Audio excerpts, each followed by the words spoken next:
Check-in, le podcast de Sunset Boulevard, votre guide de voyage aux USA. Bonjour à tous et bienvenue dans Check-in pour le 6e et dernier épisode de notre mini-série immersive consacrée au dernier road trip en Californie de Nicolas, membre de la communauté Sunset depuis 2016. Salut Nicolas. Salut Jean-Christophe. Alors c'est donc l'heure du bilan, mais avant cela, histoire de se remettre parfaitement dans le contexte, est-ce que tu pourrais nous faire une petite synthèse des spots que tu as visités pendant ce voyage ? Eh bien oui Jean-Christophe, je vais pas rentrer dans les détails puisqu'on a vu tout cela dans les derniers épisodes, mais pour faire simple, j'ai atterri à San Francisco, je suis resté un petit moment dans le coin avant de prendre la route 1, où j'ai eu l'occasion de passer par les villes de Monterey, San Simeon, Cambria ou encore Morro Bay, avant de repartir plus dans les terres pour rejoindre les parcs nationaux, en passant notamment par Fresno, Merced, Snelling ou Coulterville, pour rejoindre Yosemite National Park, où on est resté un petit peu à Oakhurst. Ensuite Sequoia National Park, où là on a dormi à Three Rivers. Puis enfin pour rentrer dans la Vallée de la Mort, au Death Valley National Park, où on a passé un petit peu de temps aussi à Rhyolite, avant de passer dans l'état du Nevada, faire une petite escapade à Las Vegas, avant de rentrer du côté de Los Angeles, la très belle ville de Los Angeles, où on a pu aller voir Huntington Beach, Santa Monica ou encore Santa Barbara.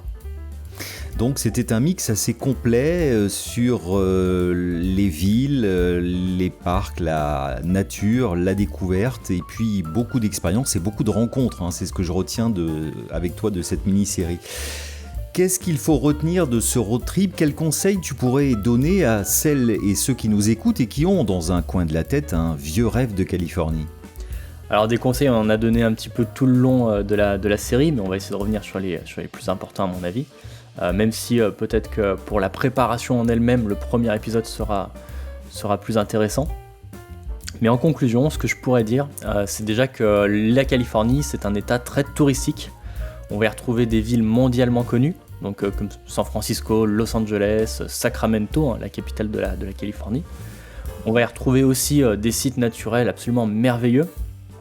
On a parlé de Sequoia National Park ou de Yosemite, mais il y a aussi Kings Canyon, Redwood, les Channel Islands et bien d'autres. On a des déserts incomparables comme Palm Springs, Joshua Tree ou la Vallée de la Mort où on a mis les pieds. Des plages sublimes, Hermosa Beach, Santa Monica, le Big Sur, Pfeffer Beach dont j'ai parlé un petit peu, Carmel City Beach et plein d'autres. J'ai même pas encore parlé de Malibu. On retrouve aussi en Californie des sites culturels comme des musées, le Griffith Observatory qu'on a pu voir dans le dernier épisode, le Palace of Fine Arts à San Francisco, les quartiers de Haight-Ashbury, Castro et plein d'autres. Mais la Californie, c'est aussi des divertissements pour toute la famille avec des parcs d'attractions, Universal Studios à Hollywood, Legoland à San Diego, Disney World à Anaheim, des aquariums, des zoos, Hollywood de manière générale, et aussi des grands rassemblements comme le Coachella, le Comic Con, les courses de dragster, de hot rod en Californie, etc., etc. Bref, je vous fais pas la liste exhaustive, mais la Californie, il y a beaucoup de choses à faire. Donc, la question qu'on va pouvoir se poser, c'est est-ce que 2 semaines, ça vaut le coup ? Je me suis beaucoup posé cette question avant de partir, mais de toute façon, les contraintes faisaient que je n'avais que 2 semaines à allouer à ce voyage. En conclusion, je dirais que oui, ça vaut le coup, si et seulement si on est bien organisé. Alors pour rappel, je l'ai dit au tout début, mais on s'est préparé quand même 1 an à l'avance. On a mis en place une checklist complète, issue de pas mal de recherches. On s'est renseigné auprès des communautés, des experts du voyage en Californie, comme on a pu trouver sur Sunset Boulevard. On a réalisé une documentation assez exhaustive quand même sur les lieux qu'on prévoyait de visiter. On a réservé nos voitures, nos logements, nos billets d'avion en avance, à des bons prix et au fur et à mesure, on n'a pas fait tout d'un coup. On a créé aussi notre itinéraire, et ça c'est super important quand il s'agit d'un road trip, de se dire en avance où est-ce qu'on va aller, où est-ce qu'on va loger, même si on n'est pas obligé de tout réserver en avance, on peut se laisser une marge de manœuvre finalement une fois sur place. Le but c'est de verrouiller un maximum de choses, mais de garder un peu de souplesse. C'est pas toujours simple à faire, mais je pense que c'est le bon compromis. Alors, si je peux quand même donner un petit conseil, il vaut mieux reporter un voyage à une date ultérieure et ainsi maîtriser un maximum de choses plutôt que de partir un petit peu à l'arrache. C'est ce que j'avais fait moi en 2014, l'expérience avait été super bonne, mais parce que j'avais un petit peu compensé à droite et à gauche, mais avec un petit niveau de stress quand même. Là, en partant à deux, en tout cas, c'était quand même mieux de tout verrouiller en amont. Plus votre voyage va être préparé, meilleure sera votre expérience, indéniablement, et on l'a un petit peu dit déjà en introduction avec Jean-Christophe. C'est vrai, et c'est de plus en plus vrai, je dirais. Exactement, puisque le monde est de plus en plus complexe. On vit à une époque où tout bouge très vite. Autant verrouiller ce qu'on peut, et puis laisser de la place aux aléas, mais une place assez restreinte. En parlant d'aléas, du coup, ça existe. Ça, il faut faire avec, vous ne pourrez pas les empêcher. Le but, c'est que vous soyez quand même prêts. Donc sans aller jusqu'à préparer un plan B pour tout, bien évidemment. Pas se dire, tiens, là, si finalement la route est fermée, j'accède pas à tel hôtel au bon moment, je vais prendre tel autre hôtel. Non, c'est pas forcément utile. On trouvera toujours une solution sur place. Mais bon, si vous avez déjà une réservation pour chaque nuit, c'est quand même mieux et c'est plus sécure. Et je parle encore d'un voyage seul ou d'un voyage à deux. Quand on est avec des enfants, c'est encore pire. Pour moi, en fait, ce que je dirais, c'est que le pire, ça aurait été de repartir du voyage avec des regrets. Je vous l'avais dit dans l'épisode précédent, mais en 2014, il y a plein de choses que j'aurais voulu faire si j'avais su que ça existait. Le Griffith Observatory, les canaux de Vénissé, etc. Je l'avais pas fait. Tant pis, je l'ai planifié en 2019. Mais voilà. Au moins maintenant, je l'avais en 2018, j'ai pu planifier. Je me suis dit, tiens, je voudrais faire ça, ça, ça et ça. Et c'était sur le papier. Je me suis organisé pour le faire. Je l'avais mis en haut de ma liste parce que c'est ce qui avait le plus de valeur pour moi. Donc je l'avais mis en priorité. Et après, comme ça, j'ai pu réaliser tout ce que je voulais par ordre de priorité. Je l'ai dit tout à l'heure, je continue à le répéter, mais il faut vraiment garder un peu de place pour les visites inopinées. Je l'ai dit il y a 2 épisodes, je crois. Nous étions sur la route pour aller vers Las Vegas. On avait vu des panneaux qui indiquaient le Peggy Sous Dinner, ça a attiré notre curiosité. Du coup, en rentrant en Californie, on s'est arrêté dans cet endroit-là. C'était une superbe découverte. Et pas plus tard qu'il y a 2-3 semaines, j'en parlais avec quelqu'un qui avait aussi été là-bas. Et l'expérience était fabuleuse. Donc voilà, pour le Peggy Sous Dinner, c'était pas planifié à l'avance. On est passé devant, on a vu, on s'est dit c'est super, on y a été, on est très content. Pareil, Sarah n'avait pas réservé 2 nuits sur l'ensemble du voyage, donc c'est peu de nuits sur l'ensemble. Mais ça nous a permis de nous dire, voilà, qu'est-ce qu'on fait au dernier moment. Ça nous a permis de faire une nuit à Las Vegas dans un hôtel assez sympa, pour des prix intéressants. Donc voilà, c'est le côté souplesse là, que je mettrai en avant. Aussi, ce que je rajouterais, c'est que les retours d'expérience sont précieux. Donc j'encourage tout le monde à aller justement sur le forum de Sunset ou d'autres, je ne sais pas, mais en tout cas sur le forum de Sunset, vous retrouverez beaucoup de carnets de voyage. Les carnets de voyage sont très très riches en enseignements, en visites, en lieux visités, en ressentis d'expérience et d'émotions vécues par certaines personnes. Vous ressentirez probablement pas les mêmes, mais ça peut déjà vous donner une idée de ce que vous pourrez retrouver. Oui, complètement. Suivre des expériences de voyage, c'est extrêmement important. Ça aide d'abord à se projeter. Mais il ne faut pas oublier une chose, c'est que tout ça est très très subjectif. C'est très important de le dire. On voit toujours avec ses yeux. C'est ce qu'on a dit dans un épisode précédent. Ne vous attendez pas à ressentir forcément les mêmes émotions qu'un autre voyageur. Tout cela est très personnel. J'en reviens au fameux exemple du Los Angeles c'est nul. Non, non et 3 fois non. Tout dépend de votre caractère, de votre sensibilité, de vos attentes et tout cela encore une fois est personnel. Je crois qu'il faut savoir faire, comme tu le disais, un bon mix entre préparation, organisation, lecture de carnet de voyage et puis se laisser du temps pour la découverte, les imprévus qui seront sans doute les meilleurs souvenirs de votre voyage. Et ça, je trouve que c'est extrêmement important parce que voyager, ne l'oublions pas, c'est découvrir. C'est pas simplement suivre un carnet de bord et s'y tenir de A à Z, ce qui serait quand même un peu triste. On est là pour découvrir un voyage, surtout dans l'Ouest américain et même ailleurs aux États-Unis. C'est une déconnexion du quotidien. Et je pense qu'il faut, open eyes, c'est très très important, vous avez vraiment de quoi faire, il y a énormément d'occasions de prendre beaucoup de plaisir à tous les niveaux aux États-Unis. Oui, et puis pour rebondir un petit peu sur ce que tu viens de dire, c'est que la culture est différente aux États-Unis, donc il y a plein de choses qu'on va pas pouvoir anticiper. Il y a plein d'opportunités qui vont survenir et auxquelles on n'aura pas pensé. Donc tout ça, faut garder un peu de souplesse. C'est vrai. Et ce qui, par exemple, pourrait vous paraître compliqué de prime abord, va vous sembler limpide une fois sur place. Vous allez vous dire mais j'imaginais ça beaucoup plus compliqué, et c'est tout simple, parce que vous allez rapidement vous rendre compte que les Américains sont des gens extrêmement pragmatiques et qui tournent pas autour du pot. Il n'y a pas à lire entre les lignes, c'est assez fluide et simple. Absolument, c'est tout à fait vrai, et je ne peux que renforcer ton message. Je parlais tout à l'heure de retour d'expérience. Il y a le retour d'expérience des autres, et puis il y a son propre retour d'expérience. Dans l'épisode 2, par exemple, je disais qu'en 2014, j'avais fait la route 1 du sud vers le nord. Et bien là, je l'avais faite du nord vers le sud, donc de San Francisco vers Los Angeles en 2019.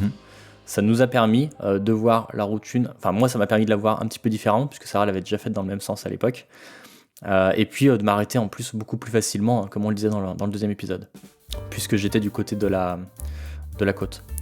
Aussi, entre mes deux expériences, la première fois, j'avais pas vraiment écouté le guide à Alcatraz, le guide audio, qui permet quand même une expérience très enrichissante. Et là encore, dans le même épisode, le deuxième, on en avait parlé, c'est que ça nous met vraiment dans l'ambiance. Et donc, à mon second voyage, j'ai pu faire cette expérience-là. Donc, je remets en question mes choix d'un voyage sur l'autre. Et je pense que c'est important. Pour aller dans le sens un petit peu contraire à tout ce qu'on vient de dire, parce que c'est bien aussi d'avoir des avis un petit peu différents, si vous êtes pas très exigeant avec votre voyage, si vous vous dites bon les États-Unis j'y vais parce que j'accompagne quelqu'un ou parce que j'ai une opportunité d'y aller, peut-être que c'est pas un voyage que vous rêvez de faire, mais que vous allez travailler à Los Angeles pour une période donnée, je ne sais pas. Vous êtes peut-être pas passionné, mais vous avez cette occasion-là. Vous pouvez très bien partir sans beaucoup d'a priori, sans une grosse préparation. Vous trouverez toujours de quoi satisfaire votre curiosité de toute façon. Vous pourrez vous divertir, vous pourrez profiter du climat. C'est pas ma façon de voir les choses, mais c'est envisageable et il faut le savoir. Ça peut même être l'occasion d'ailleurs de découvrir des sites naturels ou culturels que vous auriez manqué avec un programme très détaillé. En 2014 par exemple, moi j'avais découvert les plages et le parc de San Pedro, les baleines à Rock Point, j'avais vu un match de baseball et tout ça c'était pas prévu. J'avais des trous dans mon agenda, j'en avais peut-être un petit peu trop à l'époque, mais ça m'a permis quand même de découvrir beaucoup de choses que j'aurais pas forcément découvertes si j'avais eu un programme ultra strict. Donc c'est pour ça, je pense qu'il faut vraiment déplacer le curseur au bon endroit, entre la préparation lourde et stricte, et la souplesse où on n'a rien préparé. En conclusion, je dirais simplement que plus vos exigences sont importantes, plus je vous recommanderais de préparer votre voyage dans le détail, en gardant un petit peu d'espace. Mais dans tous les cas, vous en prendrez plein la vue. Oui, tu as parfaitement raison. C'est vrai qu'un voyage, surtout aux États-Unis, c'est pas une autoroute bien cadrée, et je pense qu'il y a moyen de se faire plaisir en n'hésitant pas à prendre des petits chemins de traverse, à aller voir un petit peu ce qui se cache derrière. C'est aussi ça la découverte, c'est aussi ça le voyage, et surtout un road trip, parce que n'oublions pas que dans road trip, il y a bien sûr la route, mais il y a cet esprit d'aventure, de liberté. S'il y a un pays où la liberté est bien un mot roi, c'est bien les États-Unis. Et il faut en profiter pour éviter de passer à côté de son voyage, comme on dit, ce serait vraiment dommage. Il y a énormément de gens qui, involontairement bien sûr, survolent parce qu'ils vont trop vite, parce qu'ils vont d'un point à un point B, sans avoir remarqué qu'entre A et B, il y avait un point C qui était super intéressant. C'est ça qui est important. Et c'est pour ça aussi que la communauté Sunset est là pour vous aider à optimiser votre voyage, parce que aller d'un point à un point B, je pense que tout le monde saura faire, c'est vraiment pas compliqué. Mais tout est dans l'optimisation, la découverte, et puis essayer de comprendre la personnalité du futur voyageur et de lui proposer des pistes et des clés qui pourront permettre de le satisfaire encore plus. Nicolas, si on jette un petit coup d'œil dans le rétro, comment tu analyserais ton rapport au voyage aux États-Unis depuis 2014 ? Alors c'est une très bonne question Jean-Christophe. Alors en 2014, j'ai découvert la Californie, puisque j'avais déjà connu les États-Unis, mais pas la Californie. Donc en 2014, je suis parti tout seul. Pour moi, c'était la découverte. En 2019, je suis parti avec Sarah, donc en couple. Là, c'était plutôt partager ma passion. Et la petite nouvelle, c'est qu'en 2024, 5 ans plus tard, je vais partir en famille. Et là, ce sera le passage de témoin pour que mes filles puissent aussi en profiter, découvrir plein de choses. Et puis pour nous, Sarah et moi, revivre une très belle expérience comme on l'a fait en 2019 et plutôt en 2014, chacun de notre côté. Donc là, 2024, c'est un projet qui est en train de se préparer. J'ai commencé à poster sur le forum de Sunset parce que maintenant c'est un incontournable à chaque fois que je prépare un voyage aux États-Unis. Donc on prépare les choses, on est dans une situation post-Covid, donc les choses bougent encore un petit peu, même si je crois que le jour où on enregistre ce podcast, on peut désormais voyager aux États-Unis sans être vacciné. Exactement. Donc j'étais pas concerné, mais ça laisse peut-être un peu plus de liberté.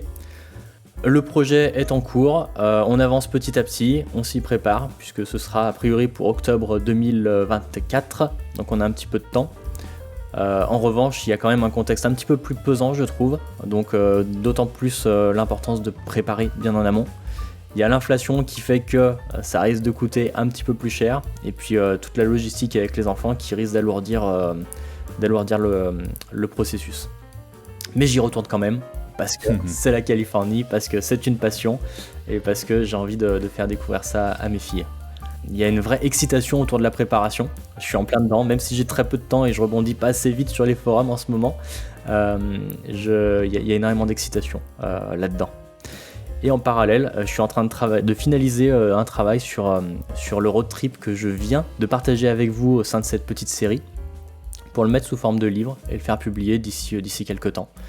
Il faut que je m'attelle correctement à la finalisation de ce projet-là, et puis il sera peut-être dans les librairies d'ici quelques mois. Je voulais te remercier, Nicolas, d'abord pour la passion et l'enthousiasme avec lesquels tu nous as fait vivre ton road trip en Californie. On te souhaite que le prochain soit aussi bien, sinon meilleur, mais ça, j'en ai pas vraiment de doute. Et on te retrouve donc sur le forum Sunset pour suivre ce projet où tu as ouvert un topic et que nous avons mis en description de ce podcast. Eh bien, ce sera avec plaisir, effectivement, avec beaucoup de préparation. Et là, je mets toutes les chances de mon côté avec le forum. Donc, je pense que ce sera un voyage qui se passera très bien. Ça, on en est absolument convaincu. Merci Nicolas encore, merci à tous pour votre fidélité à Check-in. Nos podcasts, sachez-le, ont totalisé plus de 6000 écoutes depuis le lancement, c'était en décembre 2021. N'hésitez pas à commenter cet épisode sur Spotify par exemple, c'est ce qu'a fait Sissi74, merci.